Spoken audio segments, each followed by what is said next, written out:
What's good, y'all? Welcome back to another video. Now today I found something interesting on my page again and we decided to react to it. This video is called Why Music Doesn't Feel Exciting Anymore. Now I'm not gonna lie, I feel like for the past little bit I've been more into discovering pockets, finding smaller artists, finding things that I'm personally into, but I haven't really been all the way too impressed with the mainstream. I mainly only listen to the mainstream stuff on stream or just to kind of tap in and to kind of see what's going on, but I'm not as fluent, let's say, in what's going on as I was maybe 5-6 years ago, you know what I'm saying? And I'm starting to see that this is a sentiment that I'm not feeling alone. So I'd really love to see what this guy has to say about it, and I want to see if there's anything that I could say relates to me or that I feel like I could agree with. But let's go ahead and check out this video. Once again, it's called Why Music Doesn't Feel Exciting Anymore. Let's get it. Let's go. I don't know about you guys, but lately music hasn't felt as exciting as it used to. And I think that the numbers back this feeling up too. Billboard had to change their rules to pull songs from the Hot 100 if they've been on there too long, with NPR saying streaming services use algorithms that feed people songs they've already played, and that creates a doom loop that's allowed recent songs to stay on the charts for absurdly long runs, which to me would make sense because hit songs we all collectively enjoy feel few and far between these days. And I think there's a few main reasons for that. Now, I'm not one of those people who's saying that all modern music is bad or anything like that, or that they don't make good music anymore. There is a ton of great music coming out every single day. But what I'm saying is, it feels like the mainstream music, the most popular upper echelon music, just isn't as fun and collectively enjoyed as it used to be. Let's do a little experiment. Bro, is that not what I just said? I was saying that like the big music I don't really care for anymore, and I'm out here looking for my own stuff, and I feel like a lot of people are out here looking for their own stuff. You might get the odd blow up track every now and then, but like I guess he's about to show it right now, so I don't even want to try to pull up examples, but like y'all will see what I mean. Let's check out the Billboard Hot 100 in 2010 and in 2020. In 2010, we have TikTok by Kesha, Hey Soul Sister by Train, California Girls by Katy Perry, Airplanes by B.O.B., Love the Way You Lie, Bad Romance, Dynamite, and many more songs that I'd imagine we all know and enjoy. Pop songs that are fun to dance to, fun to sing along to, fun to play with your friends, and things like that. And then in 2020, we have Blinding Lights by The Weeknd, Circles by Post Malone, The Box by Roddy Ricch, Rockstar by DaBaby, Life is Good, Memories, Say So, and more. I do like The Box, but it just feels like the ones from the 2010s are way more classic. The songs from the 2010s feel like they're more fun, they age better, and we all enjoyed them more collectively. Let's try again though, looking at 2015 and 2025. In 2015, we had Uptown Funk, See You Again, Trap Queen, Sugar. Damn, that was a crazy year, dog. Wait, where do I know that guy from? Oh, Hugh Jackman? What the hell? Where do I know that guy from? Oh! Blank Space, Watch Me, The Hills, Can't Feel My Face, Bad Blood. I mean, come on. How is 2025 gonna compete? Well, 2025's year-end list isn't out yet, but there hasn't been much change anyway, so let's take a look at 2024, which featured a bar song, Beautiful Things, I Had Some Help, Not Like Us, Espresso, $1 Million Baby, and more. Again, bro, I could be a... I don't even know how, bro, wait. Like, I don't even want to troll. I know a bar song, and I'm looking at the other ones that he's not naming because he's only naming the big ones, so I'm looking at everything. I don't know Lose Control, and I don't know who Teddy Swims is. I don't know Beautiful Things, and I don't know Benny Boone. Or I don't know Benson Boone. I don't know I Had Some Help, but I know who Post and Morgan Wallen are. You feel me? Loving on Me. You quit your loving on me. Oh, that shit blew up? Damn. Oh! I had no idea. Yo, shout out Jack. Okay, I know that song. Obviously, I know Not Like Us. Espresso, honestly, I'm not sure. I feel like I might have heard it in the background or some shit, but I'm not, like, all the way familiar. And Sabrina, I've heard the name, but I don't know the face. Unless if it's that white girl that they showed earlier. Oh! $1 Million Baby, I know. I remember Everything, I don't. Too Sweet, I don't know. Stick Season, I don't know. Cruel Summer, I don't know. Damn. Had Some Help, Not Like Us, Espresso, $1 Million. Hey, I don't like that. Damn. Oh wait, never mind. I think I already said that. Oh no, yeah, Kendrick. Yeah, Kendrick made it twice. W Kendrick, bro. Oh! Dollar Baby, and more. Again, I could be alone in this feeling, but I feel like the songs from 2015 are just miles better. I mean, what on that list I just named comes even close to Trap Queen? Name one. There's nothing. Those again are songs that you can sing with your friends or dance to. It felt like we all as a society collectively enjoyed these songs more. And to me, it just feels like that overarching feeling is gone. And it's hard to describe. Well, I don't think it's just me. A pretty excellent selection of songs in this top 10. I'm genuinely optimistic about pop music these days. What the f happened? Now, this is completely my opinion, but I feel like, in general, modern popular music, at least these last few years, isn't that exciting anymore. Of course, there are bangers we all like here and there, and the independent, alternative, indie, and underground scenes are full of more talent than ever before, but the mainstream is suffering. And I think there are a few reasons as to why this could be. One reason could be today's terrible economy and wealth inequality. I mean, I'm spending $60 at the grocery store for some eggs, chicken, and yogurt. It's crazy. And one tool that can help you with this is Current. Oh Current is a credit bill that they all bruh. use. On top of draft fees are just I'm going make get 50. I ain't gonna the lie, fact that pop music you is did that, current bro. for You sponsoring did this that. video, and let's continue. Now, it is an objective fact that pop music is getting simplified. For example, melodies in pop music have gotten a lot simpler over time according to studies. A study looked at the top 5 Billboard songs from 1950 to 2023 and found that both rhythm and pitch became steadily less complex over that period. Conservatively, they have both decreased by 30%. This isn't inherently a bad thing, but it's just one of many studies that goes to show that pop music has been getting simpler. A study in 2012 showed that diversity of note combinations has consistently diminished in the last 50 years. Melodies are becoming more and more similar, and songs are relying on a smaller range of timbres than before. And I think the biggest driver of this is the streaming era and record labels. First of all, think about platforms like Spotify or TikTok. When Spotify took off, their unique playlist system was the standard for finding new music. To make it to the top Spotify playlist, your song has to work its way through the lower and mid-tier playlists first.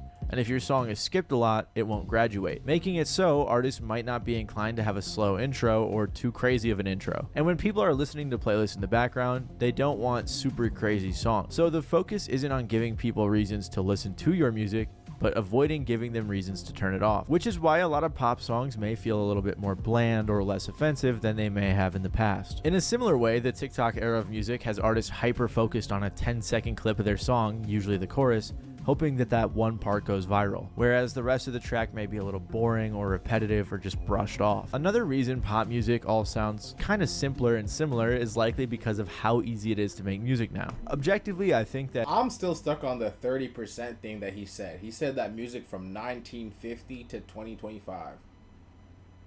Sorry, 1925 to 2025, I think he said. Or 1950. I don't remember. But anyways, he said they took music from that period of time, and they said that they looked at what? Note, melody, and something else, pitch? And they said that music has gotten worse by 30%. This ain't about me in any way, shape, or form, but I'm just curious, right? I want to know where my music lies, because I feel like I do be trying to be creative with my music, but again, I wasn't listening to what was being made in the 1950s. So I don't know if my shit's like comparable to that, but I want to know where my shit sits. You know, I definitely don't think I'm Spotify bland, you know what I'm saying? But I'd be interesting to see technically where I land, you know?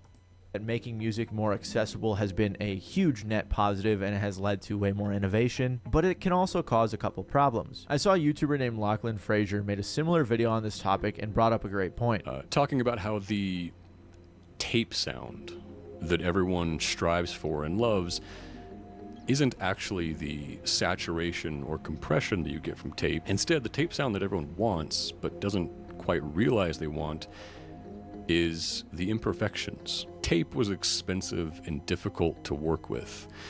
You really needed to be good at what you were doing, and if you were considering doing a retake, you really had to think it over and decide, do I really want to redo this whole take and waste more tape? And because of that, older records tend to have more flaws.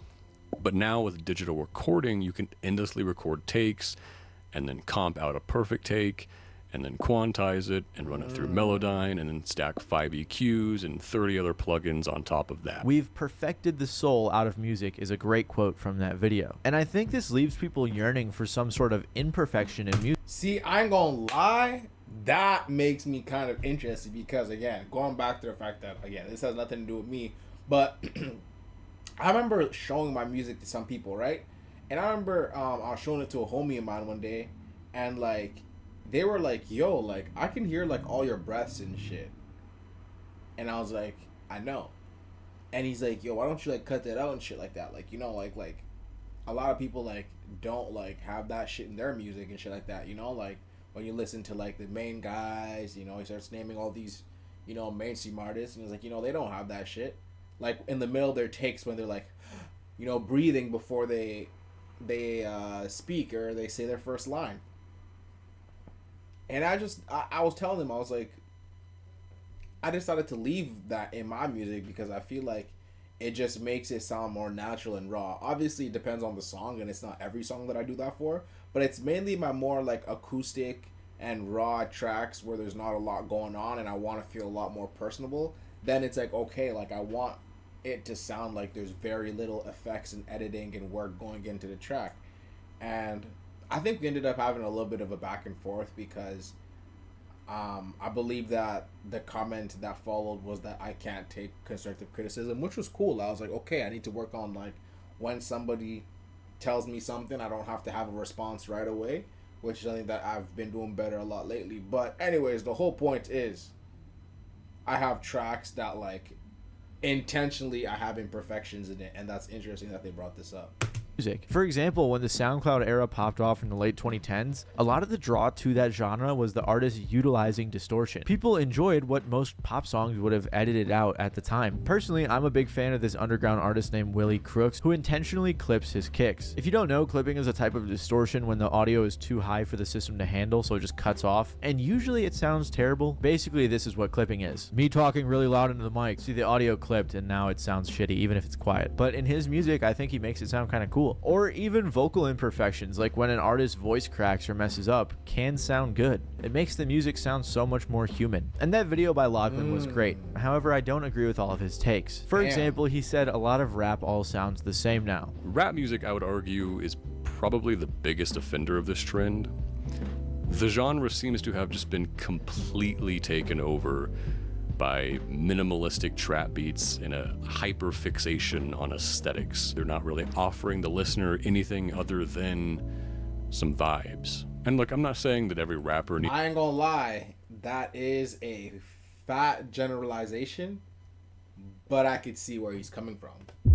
And I think that Maddie not agreeing with this is probably not agreeing with the fact that it's a generalization. But if you could say that like what he said is completely untrue, I'll look at the Atlanta scene, my guy.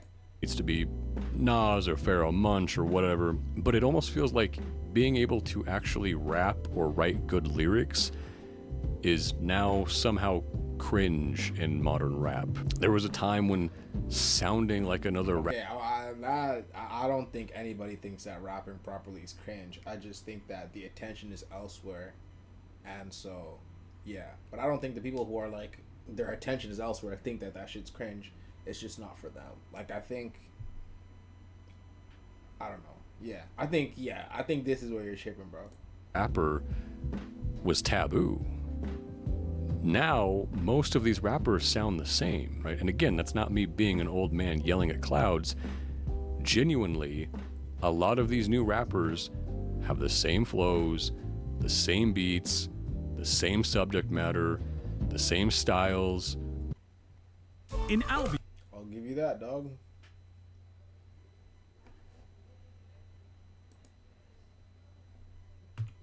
It's the same subject matter, the same styles.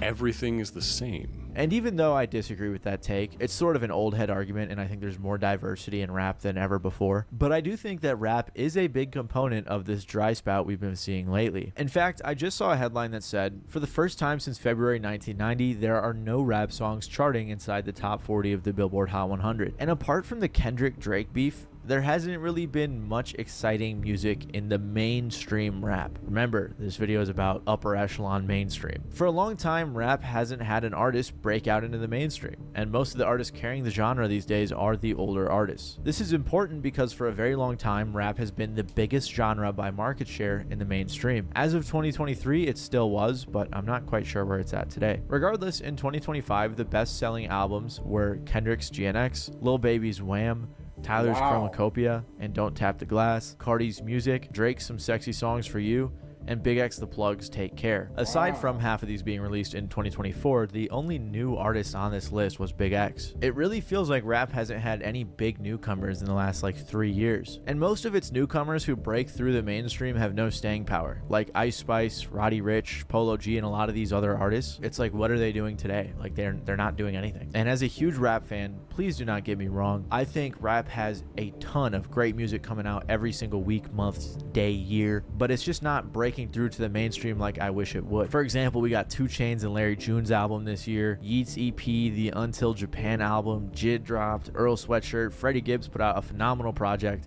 and multiple others. But none of these are going super big in the mainstream like they may have a decade or so ago. So no, I don't think that people think lyrics in rap are cringe. I think there are different styles and scenes that are enjoyable for their own reasons, and both of which I believe can have longevity so long as the quality of the music is good. I think one of the biggest artists number-wise who blew up these past couple of years is Yeat, and even he hasn't had a big hit song or become a huge mainstream artist. And think about the big 3, Kendrick, Drake, and Cole. Like, there is nobody that comes to mind that can replace those 3 in terms of quality music as well as mainstream staying power. So of course, I'm not one of those old heads saying hip-hop is dead, but it feels like it's just kind of in a dry period waiting for its next big era to come out, like maybe the SoundCloud era. And this has a big impact on the overall music industry as the biggest genre right now. With rap being in a dry spell, it feels like a lot of the music game is as well. However, another reason I think rap isn't being pushed as hard right now and pop music is getting simpler. You know what's crazy though? I feel like it's really unfortunate because I was like, the whole time they're talking, I'm trying to think about like, okay, who's an artist that was really like on a high trajectory? Like they were just skyrocketing. I'm thinking like, who's somebody that was like really shooting up? And like the last person that I saw like shooting up, like was consistent, like just firing up. I'm trying to think before I say the wrong name. In the rap space, right? Over the last like 4 or 5 years. DaBaby. It's just so unfortunate the fact that he was able to cancel himself and like how aggressive cancel culture worked on him. And like I wasn't even a big DaBaby fan either. Like I have multiple videos and takes where it's like I wasn't a fan of the fact that he had that same flow and he wouldn't switch it up. But like his work ethic and just like how present he was, and like he was putting out tracks all the time. He was doing freestyles, music videos, like he was going crazy. And like I don't think he was getting like comparisons to the big 3 or nothing like that, but I just think his rise was like hella fast, and like people were like really taking attention to him, you know what I'm saying? And it's like I haven't seen nothing like that since, I think. But let me know in the comments down below if y'all can think of somebody who blew up faster or better than DaBaby since or around that time. I know there was like Roddy Ricch and all this other stuff, but I feel like DaBaby's was like crazy, you know what I'm saying? But I don't know. It's because record labels know exactly what makes them money, and they are milking it. If you don't know, for the most part, there are 3 major labels that own pretty much every other record label. Those labels are Warner, Sony, and Universal. Also, by the way, I kind of want to make a video on how they created like a bit of a monopoly in the music industry, so if that's interesting, let me know if you want to see that. But unless you're listening to a pretty small artist or a big artist that is explicitly independent or on an indie label, they are at the thumb of these major labels. And major... Celebrate the holiday... God damn.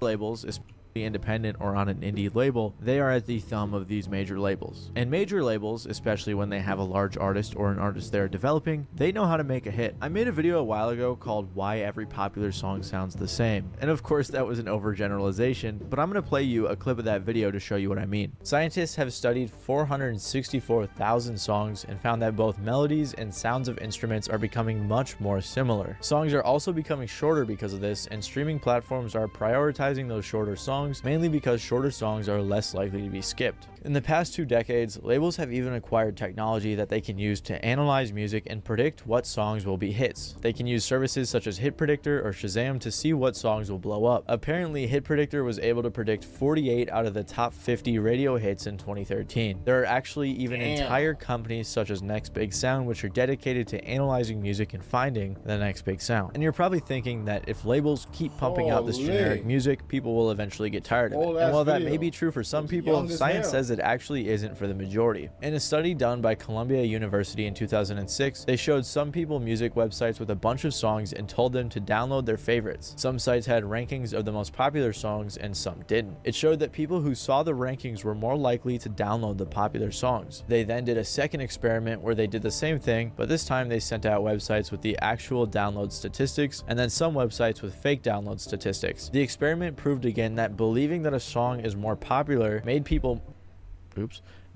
more likely to download it. Another study done in 2011 shows that the brain produces dopamine when people hear songs that they have played and heard before. This video is almost 3 years old now, and it's more true than ever before. Also, by the way, I've been doing YouTube full-time for 3 years, so I just want to say thank you guys, because that's dope. But yeah, what I mentioned in that video I think explicitly speaks to what I'm talking about here. Hey man, I'm trying to get like him, bro, so like, comment, and subscribe, y'all.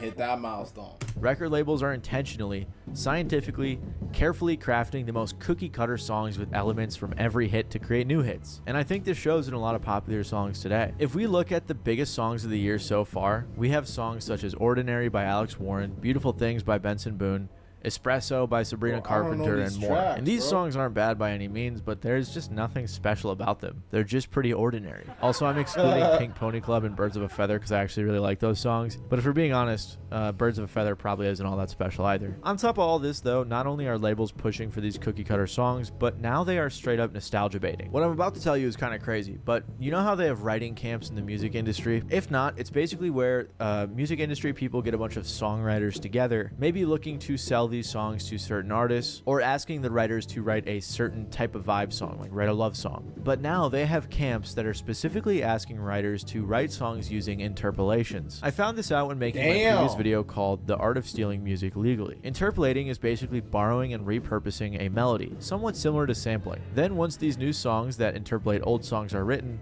they are sold to artists throughout the industry, which is just insane to think about, that there are songwriting camps that instead of writing entirely new songs, are just remixing old ones for artists to take advantage of this trend. And it's so successful because it plays on familiar melodies that labels and artists already know people like, repackaging them to a newer generation. Like I said, I did a whole video on interpolation, but it is truly fascinating. So clearly labels are meticulously crafting songs either based in nostalgia or data, which is what is resulting in things like songs sticking on Billboard for so long. Again, Billboard had to change their rules because these songs they're just stuck up on the charts for so long because nothing new is coming in and replacing them. That's how boring this year's been. Like I mentioned earlier, the biggest selling rap albums this year, half of them are from last year. Like 2025 just feels like it's been a dud. And labels are also investing heavily into artists that play it super safe. For example, two of the biggest artists right now, Taylor Swift and Morgan Wallen, just put out some pretty big, bloated, bland albums. The 3 Bs, if you will. Morgan in particular put out an album with 30...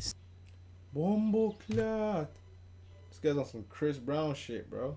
Oh! 30 Bumbleclat tracks. What the hell? 37 songs, many of which were pretty bland, average, boring country songs. And don't get me wrong, it's not bad, it's just underwhelming. Regardless, he was able to break records thanks to this album. On the flip side, Taylor Swift just put out her album with less songs, but she spam released 34 different versions of this album, and this resulted, of course, in her breaking a record for album sales, despite it being an album that many thought was bad or boring. The point is, neither of these two albums produced a hit that we all know and love, and maybe you do, but do all of us? Are we all singing it at school or with our friends in the car or at the bar or wherever. I don't think so. But this music, despite how boring or bland many may think it is still widely appealing and prints money for both the artist and the record labels. It's like the music industry version of a content farm. Don't get me wrong, again, there are still innovators and exciting artists. I can't name a single song off of either of their albums, which, like, that's so sad for Taylor, because bro, not that I used to, like, listen to Taylor like that, but I used to know her songs, man. Romeo Day, you know what I'm saying? What's another song by hold on, y'all. Let me cook, child. Let me cook. Damn, what's that song, bro? You belong with. Is that the same song? Anyways, bro. I used to know my Tay-Tay, bro. I used to know my 22. You know what I'm saying? But anyways, I could quote a couple Taylor lines. You feel me? That's the point that I'm getting at. Or I used to. Not anymore though. Like, what's going on? Music, but a lot of it is. And she's bigger now than ever. So like that just almost doesn't make sense. You feel me? Like I feel like I should know her shit now. More than before. Loaded, bland, and boring. The 3 Bs. However, I think this is bigger than music. Apart from just the record labels causing problems, I feel like society really as a whole just put a Shutterstock image and did not even bother trying to hide it, bro. That's crazy. This is bigger than music. Apart from just the record labels causing problems, I feel like society as a whole may have an issue as well. There are more genres and even more music out now than ever before. Thanks to the internet and progressions in technology, there is a sound for everyone out there. But back in the day, all the music you had access to was what was in the record stores or CD shops. So chances were you were much more likely to be listening to more similar music as your peers. Nowadays though, everyone is so hyper individualized. There are hundreds of different scenes in different genres, in different pockets of different communities. This is of course a great thing, that people can enjoy their niche of music easier than ever before, but it's also contributed to a lack of community across society. There isn't a monoculture like there used to be. Monoculture is a concept in pop culture studies in which facets of popular culture are experienced by everyone at once, either globally or nationally. This isn't a widely accepted term in the sociology world, but I feel like it's pretty fitting. And many in the sociology world argue that monoculture ended by the 21st century,